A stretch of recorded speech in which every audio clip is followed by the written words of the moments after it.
नमस्कार, मी आरती आणि आपण पाहताय न्यूज मराठी 24/7।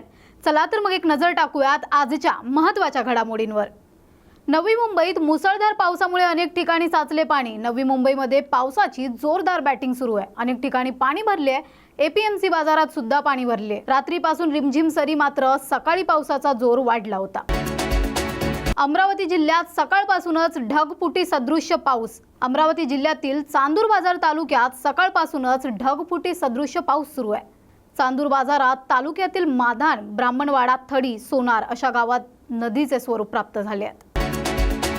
विधान परिषदेवर आमदार म्हणून निवडून आल्यानंतर प्रथमच राजेश विटेकर परभणी जिल्ह्यात दाखल झाले आहेत। भव्य अशी मिरवणूक काढत त्यांचे स्वागत केले गेले आहे। नुकत्याच झालेल्या विधानसभेच्या निवडणुकीमध्ये राष्ट्रवादी काँग्रेस पक्षाकडून राजेश विटेकर यांना उमेदवारी देण्यात आली होती।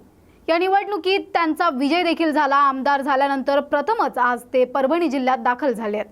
त्यामुळे राष्ट्रवादी काँग्रेस पक्षाच्या वतीने भव्य अशी मिरवणूक काढण्यात आली। पाथरी, मानवत, पोखर्णी मार्ग सोनपेठ शहरात ही मिरवणूक रात्री 10 वाजता निघाली। यानंतर त्यांनी पत्रकारांशी संवाद साधला आणि अजित पवारांचे आभार देखील मानले। येणाऱ्या सर्व निवडणुकांमध्ये महायुतीच्या उमेदवारांना विजयी करण्याचा निर्धार यावेळी आमदार राजेश विटेकर यांनी व्यक्त केलाय। हे आज मी विधान परिषदेचा सदस्य झाल्याच्या नंतर प्रथमतः सोनपेठला आणि परभणी जिल्ह्यात आलेलो आहे। तर सुरुवातीला धालेगाव येथे आगमन झाल्यानंतर धालेगावपासून ते सोनपेठपर्यंत अत्यंत उत्साहानं प्रत्येक गावकऱ्यांनी, प्रत्येक शहरवासियांनी अत्यंत उत्साहाने आणि ऊर्जेनं माझं त्या ठिकाणी स्वागत केलेलं आहे। हे खऱ्या अर्थाने माझ्यासाठी आजचा दिवस एक अविस्मरणीय आहे।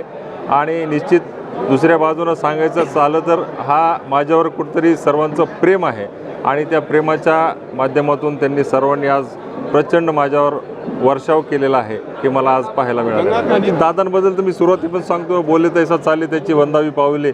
ज्यांना त्यांनी शब्द दिला ते पूर्णत्वास नेतात हे संबंध महाराष्ट्राला माहीत आहे। तर या होत्या आजच्या महत्त्वाच्या घडामोडी। अशाच नवनवीन अपडेट्ससाठी पाहत रहा न्यूज मराठी 24/7।